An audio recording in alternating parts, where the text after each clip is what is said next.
Welcome to the Slop Temple. We pray this video helps. You start by gathering essentials: a Mac or iPad running Garageband, and your Android phone or tablet. Once done, install the same remote desktop client on both devices.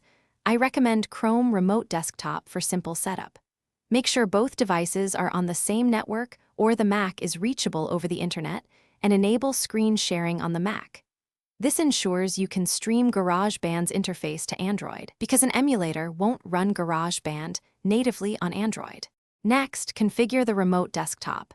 Enable screen sharing on the Mac, then open the remote app and sign in. Once connected, adjust display settings, lower resolution if you need smoother control, and enable audio streaming if the app supports it. This sends GarageBand sound to your Android.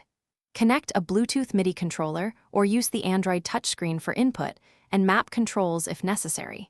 Make sure latency is acceptable. Change network or quality settings to reduce lag. Finally, open GarageBand on the Mac and operate it through the remote session on your Android device. Record, edit, and mix as you would locally. Once done, save the project to iCloud or export audio stems and transfer them to Android apps for further work.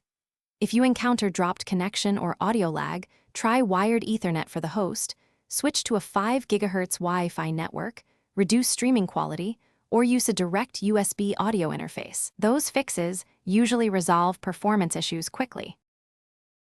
Thanks for watching. Consider subscribing if we helped you.